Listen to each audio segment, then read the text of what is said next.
राजनीति में काट की हांडी भी बार बार चुनावी चूल्हे पर चढ़ाई जाती है। ये बात गुजरात के विधानसभा चुनाव में कांग्रेस ने साबित कर दी। 2014 में चुनाव से हरियाणा में जाट आरक्षण और महाराष्ट्र में मराठों को आरक्षण देकर हाई कोर्ट और जनता की अदालत में कांग्रेस मात खा चुकी है। फिर भी कांग्रेस गुजरात में पाटीदार आरक्षण का कार्ड अब खुलकर खेल रही है। गुजरात में 2.25 साल से पाटीदार आरक्षण के लिए आंदोलन कर रहे हार्दिक पटेल को पटाने के लिए कांग्रेस ने आरक्षण का जो फॉर्मूला दिया उसका युवा पाटीदार नेता ने स्वागत किया। बीजेपी को हराने की हुंकार भरने वाले हार्दिक पटेल ने आज ऐलान किया कि कांग्रेस पाटीदारों को आरक्षण देने के लिए तैयार है। हार्दिक पटेल के साथ कांग्रेस पार्टी ने गुजरात के अंदर पटेल समुदाय और बिन आरक्षित वर्ग के लिए एसटी, एससी, ओबीसी समुदाय को मिली हुई 49% आरक्षण में किसी भी प्रकार का नुकसान ना हो, उस आधार पर अगर कांग्रेस की गवर्नमेंट बनती है तो असेंबली के अंदर जल्द से जल्द आर्टिकल 31C के आधार पर, संवैधानिक आर्टिकल 46 के प्रावधानों के आधार पर वो बिल विधानसभा में रजू करेगा, पारित करेंगे। जिस तरह से कांग्रेस पार्टी ने आरक्षण के लिए जिस तरह से सहयोग दिया है वो गुजरात के सभी समुदाय के लिए अच्छी बात है। मुझे मालूम है लोग मुझे एजेंट बुलाते हैं, एक अच्छा शब्द दिया है एजेंट। मैं बार बार कहता हूं मैं जनता का एजेंट हूं और कांग्रेस पार्टी ने जो हमारे मुद्दों की बात कही है जिसमें हमें सहमति है, पूरी तरह से सहमति है, कोई दिक्कत नहीं है कांग्रेस पार्टी के इस मुद्दों के साथ। हमें हार्दिक पटेल के साथ कांग्रेस की डील काफी दिनों से लटकी हुई थी। कांग्रेस ने 9 नवंबर को ही हार्दिक पटेल के सहयोगियों को आरक्षण का रोडमैप बता दिया था। हार्दिक पटेल ने कांग्रेस का फॉर्मूला मंजूर करने का ऐलान ऐसे मौके पर किया है जब यूथ कांग्रेस का कार्टून गुजरात में बड़ा मुद्दा बनने लगा था। इस कार्टून में यूथ कांग्रेस ने मोदी का मजाक उड़ाया था। वैसे हार्दिक पटेल ने साफ किया है कि वो कांग्रेस में शामिल नहीं होंगे। हार्दिक पटेल इन दिनों खुद संकट में हैं। सेक्स सीडी विवाद से पहले ही उनके कई पुराने सहयोगी उनका साथ छोड़ चुके हैं। इसलिए बीजेपी निश्चिंत है कि हार्दिक पटेल और कांग्रेस की जुगलबंदी से गुजरात के चुनाव पर कोई असर नहीं पड़ेगा। गुजरात के डिप्टी सीएम नितिन पटेल ने तो कांग्रेस के पाटीदार आरक्षण कार्ड को बेवकूफ बनाने की कोशिश बता दिया है, क्योंकि संविधान के हिसाब से 50% से ज्यादा आरक्षण नहीं दिया जा सकता। फिर भी कांग्रेस का दावा है कि पाटीदारों को संविधान के दायरे में रहकर ही आरक्षण दिया जाएगा।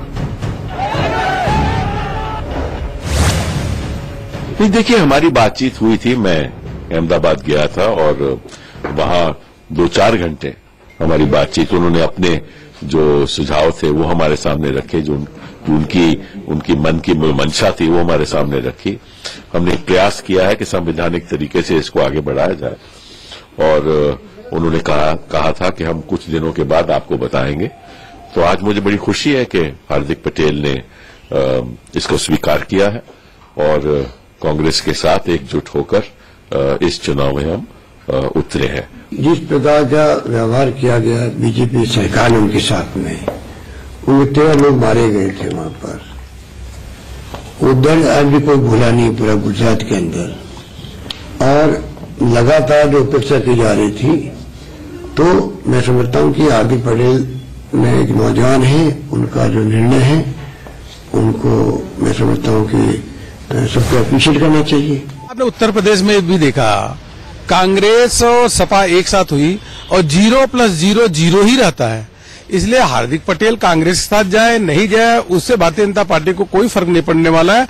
भारतीय जनता पार्टी 150 सीटों से अधिक जीतेगी और वहां सरकार पुनः बनाएगी। देखिए, गुजरात में भारतीय जनता पार्टी जनता के आशीर्वाद से फिर से प्रचंड बहुमत के साथ जीतेगी, विकास जीतेगा और जो लोग विकास को पागल कह रहे हैं वो खुद पागल हो जाएंगे। तो इसी पर महाबहस करने के लिए हमारे साथ कई सारे खास मेहमान हैं। हमारे साथ आलोक शर्मा जी हैं जो कि राष्ट्रीय प्रवक्ता हैं कांग्रेस पार्टी के। हमारे साथ अतुल पटेल हैं जो कि कन्वीनर हैं पाटीदार अनामत आंदोलन समिति के, और अतुल जो हैं वो हार्दिक के सहयोगी हैं।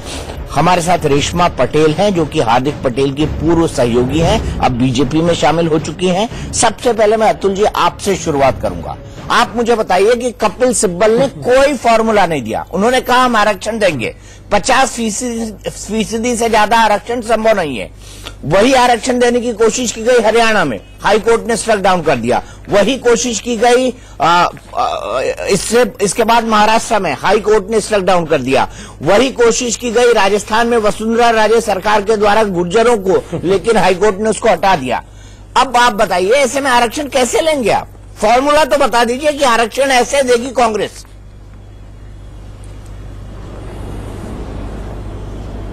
फॉर्मूला जो कानूनी विषय है ये कपिल सिब्बल जी ने बताया था और हम लोगों के साथ बहुत सारी बहस हुई थी। उसके मुताबिक जो भी संविधान में हमें बताया गया कि ऐसे तरीके से आरक्षण मिल सकता है, और भारत के संविधान में आज तक ऐसा कहीं नहीं लिखा है कि 50% के ऊपर आरक्षण नहीं दिया जाए। और रही बात सुप्रीम कोर्ट और हाई कोर्ट की, ये लोगों ने ऐसा बोला है, ये लोगों ने स्टे लगा दिया है। और यहाँ गुजरात में जब बीजेपी ने ईबीसी दिया था 10% सवर्णों को, तभी हाईकोर्ट ने पॉइंट दिया था कि आप ऐसे रास्ते में आके आरक्षण नहीं दे सकते हो, कुछ साइंटिफिक सर्वे करके आइए, बाद में रखिए, तभी दे सके या नहीं दे सके बात। लेकिन ये बीजेपी की गवर्नमेंट, राजस्थान स्टेट है, गुजरात है और महाराष्ट्र में, तीनों में ऐसे ही कुछ भी स्टडी किए बिना, जो हमारा बंधारण है, हमारा संविधान है, उसका स्टडी किए बिना आरक्षण देने चलिए। मैंने स्टडी तो सबने कर लिया अतुल, स्टडी तो सबने कर लिया। मुझे ये बताइए फॉर्मूला क्या है? संविधान के दायरे में होगा, मैं मानता हूँ। मुझे सिर्फ ये बता दीजिए कि कपिल सिब्बल ने आपको क्या फॉर्मूला बताया? सर्वे कराने से क्या हो जाएगा? जाटों में भी सर्वे हो सकता है। कपिल सिब्बल जी ने हमें फॉर्मूला बताया कि आर्टिकल 31C है जो हमारा संविधान, उसके दायरे में आके प्रावधान करके गुजरात की विधानसभा में बिल रखेंगे और उसके बाद उसको आरक्षण में भेजेंगे राष्ट्रपति के सिग्नेचर के लिए। और दूसरी बात जो आर्टिकल 46 में अतुल उसके पहले संसद में भी जाएगा, अतुल उसके पहले संसद में भी जाएगा, यहाँ पर कांग्रेस की मेजोरिटी आना दिखती नहीं है और कांग्रेस अभी सरकार में नहीं है। जाएगा कुछ कानून ऐसे हैं स्टेट गवर्नमेंट में, विधानसभा नहीं, कुछ ये बंधारण का जो आर्टिकल है उसके प्राविधान ऐसा है कि यहाँ स्टेट गवर्नमेंट या विधानसभा में पारित करके डायरेक्ट राष्ट्रपति को भेज सकते हैं, उसमें संसद में जाने की जरूरत नहीं पड़ती है। मुझे पता नहीं कपिल सिब्बल ने आपको क्या पढ़ाया है, लेकिन 25 साल से मैं संसद कवर कर रहा हूँ, ऐसा नहीं हो सकता कानूनी तौर पर। रेशमा पटेल क्या झुंझुना पकड़ा दिया है कांग्रेस ने? फिर मैं आलोक जी के पास जाऊंगा। नहीं, ऐसी बात नहीं है। देखो मैं बताना चाहती हूँ यहाँ पे, पहले अतुल भाई बोलना बंद करेंगे, पहले अतुल भाई बोलना बंद करेंगे। ऐसे ही हमें गुजरात में भी मिल सकता है, लेकिन भारतीय जनता पार्टी की इच्छा शक्ति नहीं है कुछ देने की।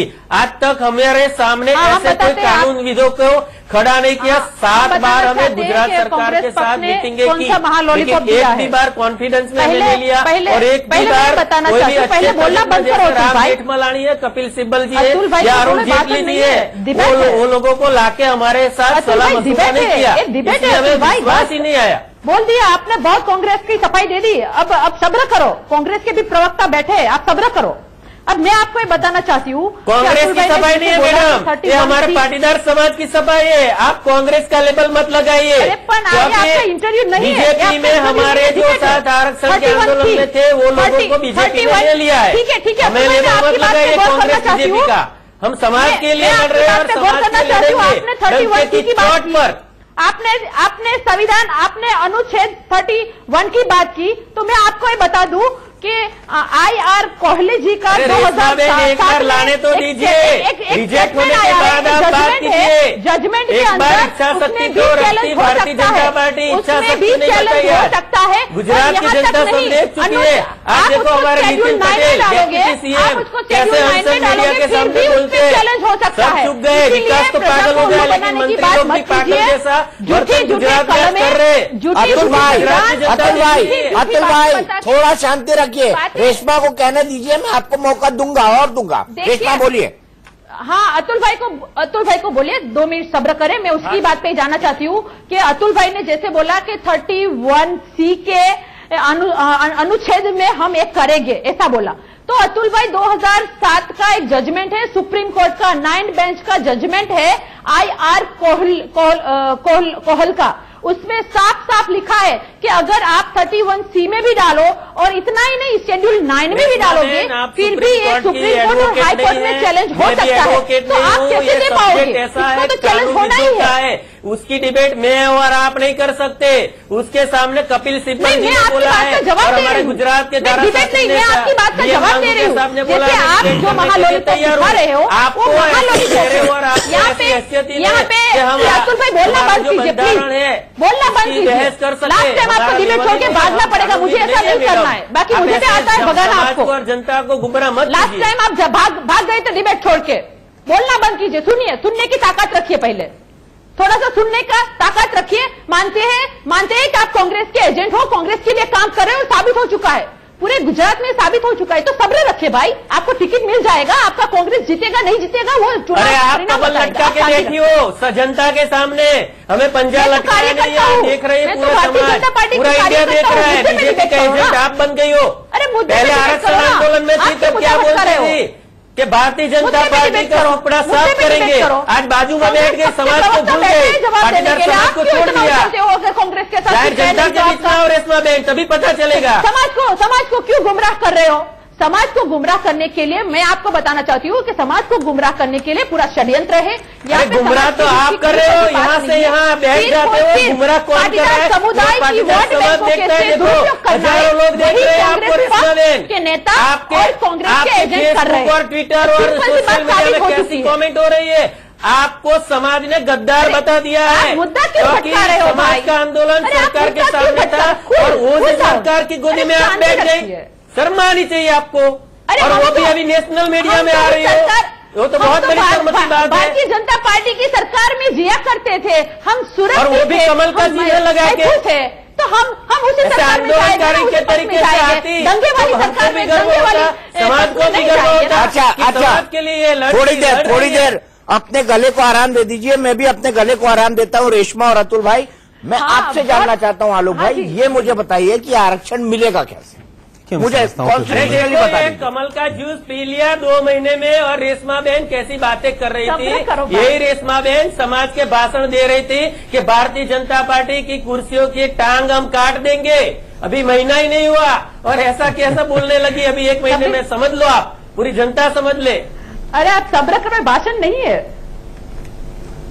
दीपक जी देखिए, मैं समझता हूं कि संविधान और संविधान के ज्ञाताओं ने ही मिलकर बैठकर इसका फैसला किया है कि कैसे उसके अंदर हो सकता है। संविधान की ज्ञाता कपिल सिब्बल है, बिल्कुल। उन्होंने कहा कि राम की आस्था 3 तलाक वही है, जैसे 3 तलाक से मुस्लिम समाज की आस्थाएं वैसी ही जुड़ी हुई है जैसे अयोध्या की राम जन्मभूमि से या भगवान राम से हिंदुओं की। ये कंपैरिजन था। मैं पंडित आलोक शर्मा से जानना चाहता हूँ कि उस कानून के जानकार के बारे में आपको क्या कहना है? उस कानून की जानकारी के बारे में आपको क्या कहना है? ये कपिल सिब्बल के शब्द है सुप्रीम कोर्ट के अंदर से।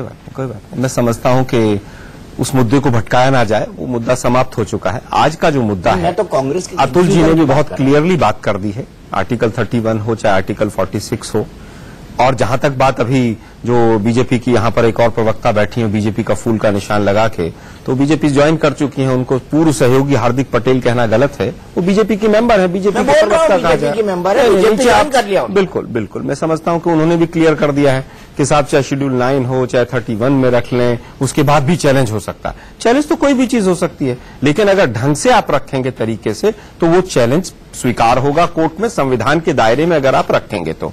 हरियाणा में भी जैसे आपने एग्जाम्पल दिया, आप प्रोमो में भी चला रहे थे, कांग्रेस ने मुंह की खाई, ऐसा कुछ नहीं। अगर हमारी सरकार होती तो जिस तरह से ओबीसी कमीशन के द्वारा सर्वे किया गया, उसमें जो त्रुटियां थी उनको अगर सुप्रीम कोर्ट के सामने रखा जाता तो वहां पर भी हम पास होते। लेकिन दुर्भाग्यपूर्ण 2014 में हमारी सरकार दे दिया था ना। हाँ बिल्कुल, देने के बाद मराठों को 16% दे दिया था। एक मिनट सर, रुक क्यों गया वो? सर 1 मिनट सर, मैं बता देता हूँ ना। जाटों के जो रिजर्वेशन की बात आपने, जो तरीका था उसके ऊपर सवाल खड़े किए, और आज हाईकोर्ट दोबारा से जब हरियाणा में बीजेपी की सरकार गई, हाईकोर्ट ने फिर रिजेक्ट किया। तो हम कह रहे हैं कि भाई हरियाणा की सरकार जिस बेस पर गई थी वहां पर वो सुप्रीम कोर्ट में उसको चैलेंज करे, लेकिन बीजेपी कभी भी ऐसा नहीं करेगी। बीजेपी केवल आरक्षण के नाम पर राजनीति कर सकती है, चाहे मराठाओं की बात हो, चाहे जाटों की बात हो, चाहे मराठा और जाट तो आपने किया था सर, इसके बाद बीजेपी ने कर दिया। मराठा और जाट तो पहले आपने किया और आपकी कदमों पर बीजेपी रही। सर ऐसा नहीं है, हमारे कदमों पे चलते तो शायद वो आरक्षण पास हो जाता। अगर हमारी सरकारें आती तो हम उसको स्टैंड करते कोर्ट में,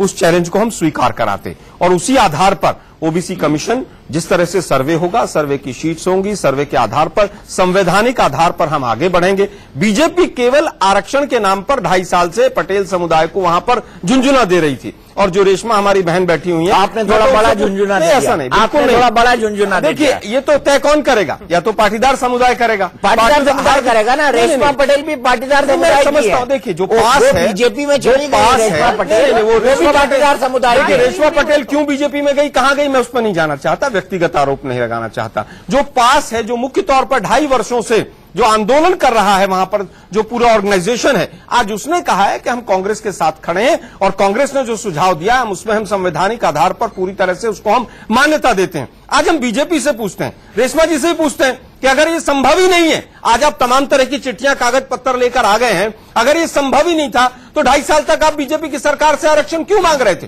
पहला सवाल मेरा। अब बीजेपी से पूछना चाहता हूं, अगर ये संभव नहीं था तो 2.5 साल से बीजेपी की वहां की सरकार जो थी वो पटेल समुदाय को किस तरह से झुंझुना दे रही थी और क्यों दे रही थी? आप किस आधार पर दे रहे थे? 2012 में मोदी जी ने तो अपनी जाति को वहां पर उसमें करवा लिया। क्या हर चीज का संवैधानिक तरीका आप ही लोगों को पता है? आप लोग केवल और केवल पटेल समुदाय को वहां पर, पहले मेरी बात, पटेल समुदाय के ऊपर आप लोग केस डाल सकते। प्रेम शुक्ला जी जवाब, 5 लोगों को, प्रेम शुक्ला जी जवाब, एक मिनट प्रेम शुक्ला बताइए। आप 2.5 साल से आप किस पर कह रहे थे? प्रेम शुक्ला जी बताइए, आप 2.5 साल से जो कह रहे थे किस आधार पर? बताइए। आलोक शर्मा का एक वैलिड पॉइंट है जो आपसे पूछ रहे हो। हो गया आपका प्रश्न, अब सुन लीजिए। अब आप जरा सुनिए। आलोक शर्मा जी जो सरदार पटेल का अपमान करने में शांत रहते हैं, फिर वही बेकार की बात, सरदार पटेल को इंदिरा गांधी के रहिए तुच्छ बात बताते हैं। गुजरात का इतना बुरा हाल कर दिया आप लोगों ने, उसके बाद गोल गोल घुमाइए, मुद्दे पर आइए। सुन लीजिए, आक्रोश मत दिखाइए। हम आक्रोश सुनना, आपके पास कौन सा फार्मूला रहिए, तमीज में। और अगर फार्मूला था आपके पास तो 2.5 साल से केंद्र में भी आपकी सरकार थी और वहां पर भी, फिर आपने लागू क्यों नहीं किया? सरदार पटेल को अपमानित करने वाले हार्दिक पटेल को वही चीजें बेकार की चीजें, ऊट पटांग बातें कर रही है। अरे भाई 2.5 साल से आपकी सरकार की जब से आंदोलन चला, जवाब सुन ले, राज्य में भी और केंद्र में भी, आप किस मुंह से यहाँ पर डिबेट में बैठे जरा बता दीजिए। अपमान करने वाले आलोक शर्मा, फिर वही बात बेकार की बातें। सरदार पटेल का अपमान करने वाले आलोक शर्मा, आप बोलते रहिए। बेकार की बात है, सरदार पटेल का अपमान करना बेकार की बात है। सरदार पटेल का अपमान करना बेकार की बात है। मुद्दे पर इंदिरा गांधी से छोटा बनाना सरदार पटेल को, ये बेकार की बात है। मैं समझता हूँ बीजेपी मानसिक तौर पर दिवालिया हो गई, पाटीदार समाज में उनसे मानसिक तौर पर बीजेपी दिवालिया हो गई। सरदार पटेल का अपमान करते हैं। अरे भाई मुद्दों पर जवाब नहीं दे सकते। आज सहमति बन गई कांग्रेस और पाटीदारों में तो आप लोग बौखला गए और भक्त चैनल भी बौखला गए कि ये क्या हो गया। कठपुतली को जिसके बाप भरत पटेल को वही टॉपिक से भटकाएंगे। अरे भाई मुद्दे पर आ जाइए, जैसों की कोई, अरे भाई मुद्दे पर आ जाइए। हम मुद्दे पर ही टाइम खराब कर रहे हैं आप अपना भी और गुजरात की जनता का भी। बताइए ना 2.5 साल से आपके पास कौन सा फॉर्मूला था जिसको आप अप्लाई नहीं कर पाए? केंद्र में भी आपकी सरकार थी, राज्यसभा में भी आपकी, और यहाँ पर लोकसभा में भी आप जवाब सुने। बताइए ना 2.5 साल में क्यों नहीं कर पाए आप लोग? सुनेंगे ये पटेल आंदोलन इतना बड़ा क्यों हुआ? को बंद रखें, ये विकास वहां पागल हो गया।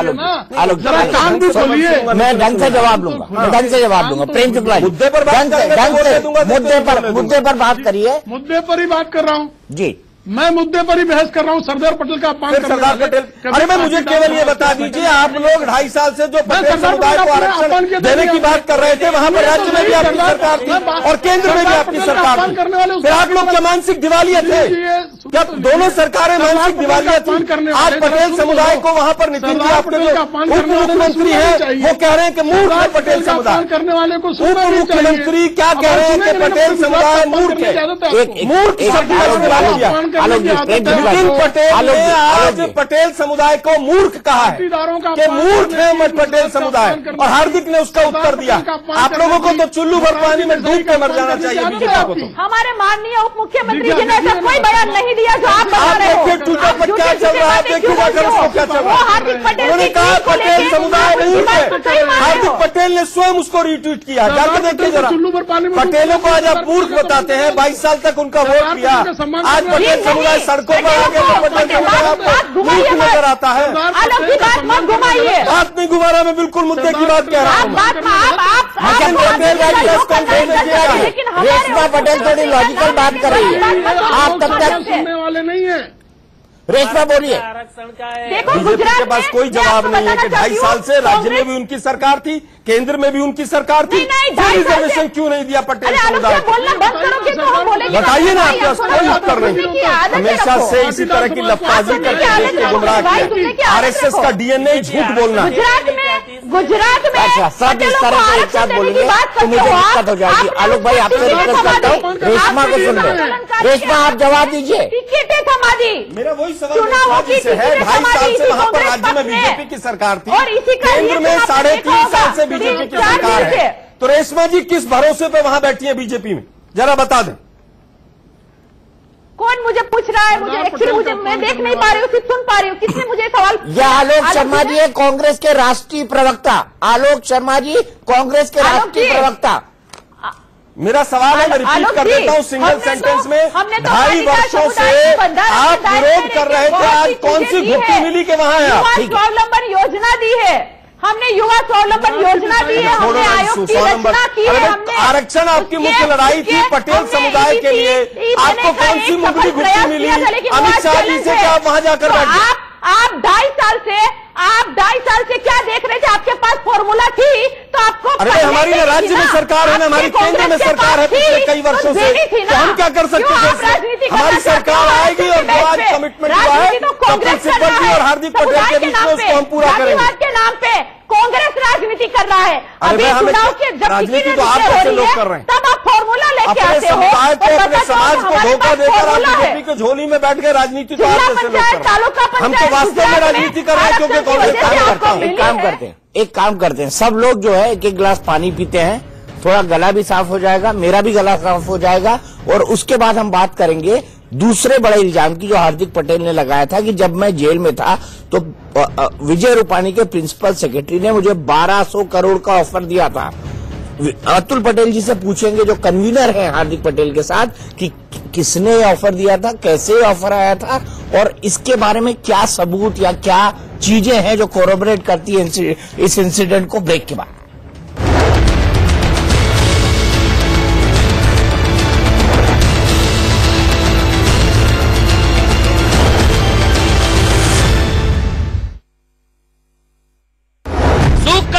कांग्रेस के नेशनल प्रवक्ता आलोक शर्मा जी हैं, हमारे साथ अतुल पटेल जी हैं जो कि कन्वीनर है पाटीदार अनामत आंदोलन समिति के, और वो हार्दिक पटेल के सहयोगी हैं। रेशमा पटेल हैं, हार्दिक पटेल की पूर्व सहयोगी हैं और अब बीजेपी की मेंबर है। उन्होंने चुनाव के वक्त जो है हार्दिक पटेल से क्रॉस करके वो बीजेपी में चल गए। अतुल पटेल जी, एक बहुत गंभीर आरोप लगाया है हार्दिक पटेल ने, अब मैं इसे आरोप मानूं या आपके पास इसका कोई सब्सटेंस है? जब मैं जेल में था तो विजय रूपाणी के प्रिंसिपल सेक्रेटरी ने मुझे 1200 करोड़ का ऑफर दिया था। यह बहुत गंभीर आरोप है। मुझे बताइए कि क्या हार्दिक इस आरोप को प्रूव कर सकते हैं?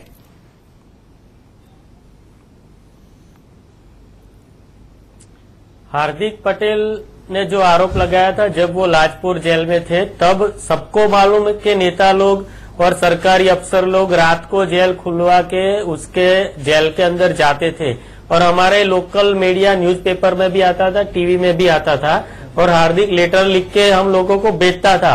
जो आरोप गलत होते तो भारतीय जनता पार्टी बदनक्सी का उसके पर दावा कर देती, हाईकोर्ट में ठोक देती, लेकिन ये गलत नहीं है, इसलिए ये लोगों ने काउंटर नहीं किया। जो सही होते तो काउंटर करते। इसलिए मैं बोलता हूँ आरोप किए, वो ऑफर भी किए। देखो, हमको भी लुभाने की कोशिश की है बिचौलियों के द्वारा कि आप आ जाओ बीजेपी में, हम आपको मीटिंग करा देते हैं।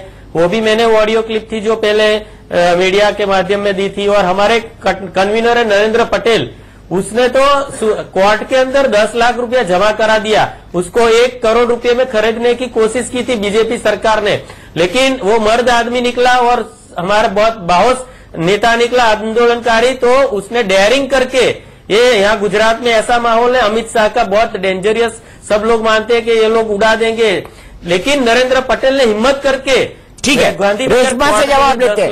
रेशमा, क्या बीजेपी ज्वाइन करने के लिए आपके ऊपर कोई दबाव था? अतुल भाई आपने बोल दी अपनी बात, रेशमा के पास जाता हूं मैं, फिर वक्त दूंगा। रेशमा बताइए। अतुल भाई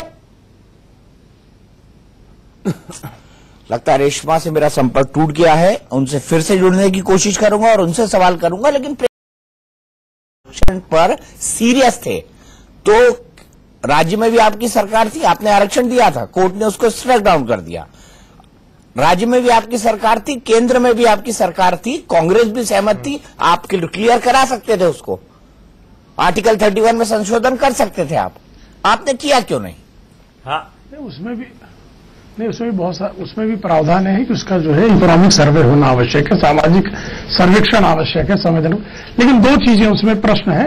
एक, आलोक शर्मा जी बार बार जो है जो आरोप लगा रहा है उसका जवाब देना आवश्यक, क्योंकि उनके कागजात में उसका जो है जवाब नहीं दिया जा सका। जो लोग मंडल आयोग की, जो आप मुझे केवल ये बता दीजिए भाई, आप कह रहे हैं इकोनॉमिक सर्वे होना जरूरी था, तो क्या नवाज शरीफ ने रोका था इकोनॉमिक सर्वे होने से? क्यों नहीं कराया आपने इकोनॉमिक सर्वे?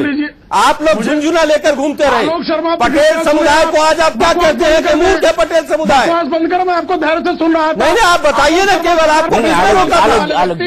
सरदार पटेल का अपमान करने वाले, वही बात बेकार, किसी ने कोई अपमान नहीं किया। आप केवल ये बता दीजिए कि इकोनॉमिक सर्वे कराने के लिए क्या आपने नवाज शरीफ ने रोका था? जवाब तो ले लीजिए। सरदार पटेल का अपमान करने वाले धूर्त चुप रहो। अरे यार, किस तरह की भाषा बोलते हैं आप लोग? मोदी जी ने क्या सिखा दिया आप लोगों को? मोदी प्रधानमंत्री से लेकर छुट भैया नेता भी ऐसी भाषा बोलने लगे हैं। कोई मान मर्यादा नहीं है इनको। भैया नेता आप है, लुच्चे आप हैं, लुच्चे नेता आप हैं, लुच्चे नेता जी। आप ऐसे गेस्ट को बैठाते हैं क्या?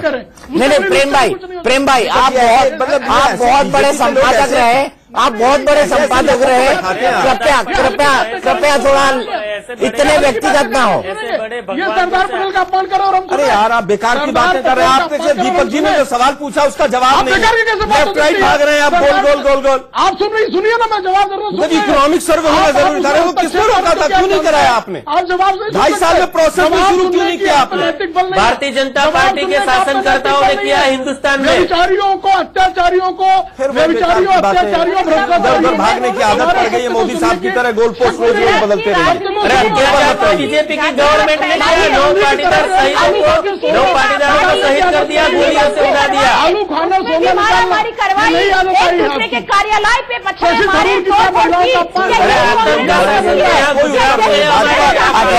देश को गुमराह करती है।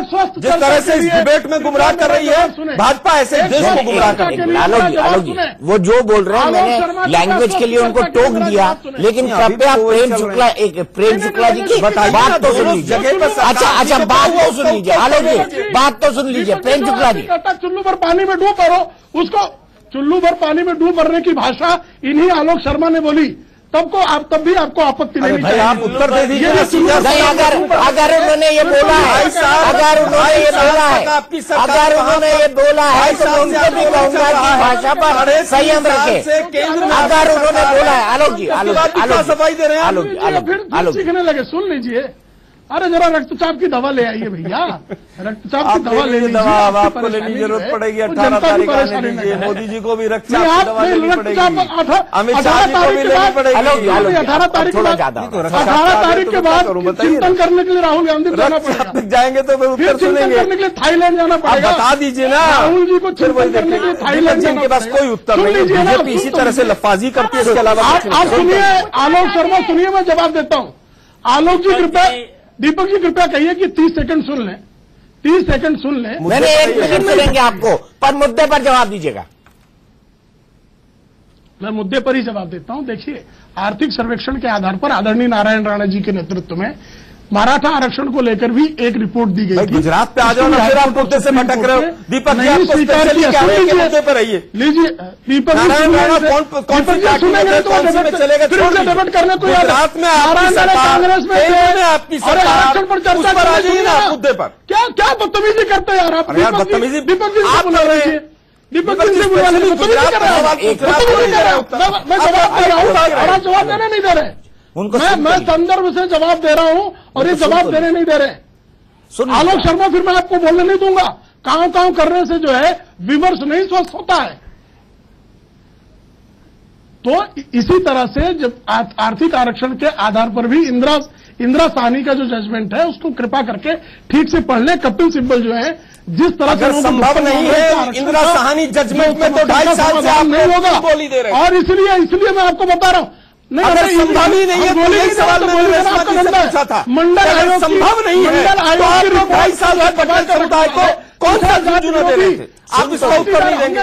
हमने हमने ईबीसी आधार पर हमने किया था।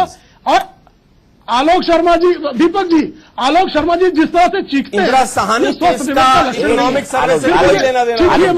इंदिरा साहनी केस को ठीक से इकोनॉमिक सर्वे शब्द नहीं है। इंदिरा साहनी केस को कृपा करके ठीक थोड़ा ज्यादा हो जाएगा। सुप्रीम कोर्ट ने जो निर्णय दिए हैं कृपया उसके आलोक को कृपा करके ठीक से पढ़ लीजिए। कपिल सिब्बल तो वो व्यक्ति है आप लोग अंधेरे में काम कर रहे थे, किसी प्रकार का कोई घोटाला नहीं है। अब आलोक अंधेरे में काम नहीं कर रहे थे। हम ईबीसी 2.5 साल से आप लोग अंधेरे में थे। आलोक तो अंधकार में है ही। आप लोगों ने आलोक तो अंधकार में डूबे हुए व्यक्तित्व है। आलोक तो अंधकार में डूबे हुए व्यक्तित्व है जो सरदार पटेल का अपमान करते हैं, खरीदने का धंधा करते हैं। आपसे कोई स्वस्थ बहस हो नहीं कह रहा हूँ।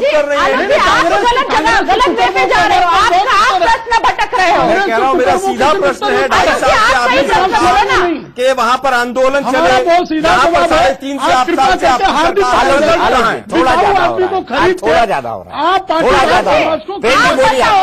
मैं आलोक जी से पूछना चाहती हूँ, कोर्ट में खरीदारी और बेचने के आरोप बताइए। अच्छा, रेशमा जवाब देना चाहती है भाई, 1 मिनट रेशमा कुछ बोलना चाहती है, एक तो बोलिए।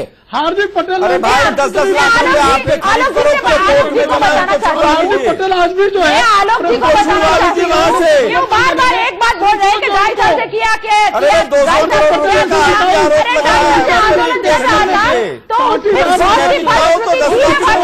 लगाया। बहुत मुश्किल हो जाएगा मेरे लिए इस तरह से डिबेट करना। बिना रुके बोलेंगे। 2.5 साल से फॉर्मूला कहाँ पे रखा था आपने छुपा के? आलोक जी 2.5 साल से आपको पता था, आप हम पे भड़क रहे हो।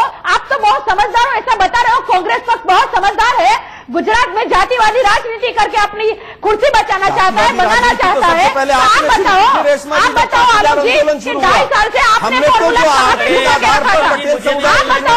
आप बताओ दीपक जी। और 2.5 साल से न राज्य में हमारी सरकार, न 2.5 साल से हमारी केंद्र में सरकार थी। हमसे सवाल क्यों पूछ रहे हैं? जहाँ जाकर बैठे हैं, विराजमान हुए हैं, मुझे मौका दीजिए। भाजपा के नेताओं से पूछे ना सवाल, जहाँ आप जाकर विराजमान हुए। चाहता हूँ मैं, देखो गुजरात में कांग्रेस ने जातिवाद का सहारा लिया है, वो बात साबित हो चुकी है। आप बता दीजिए जो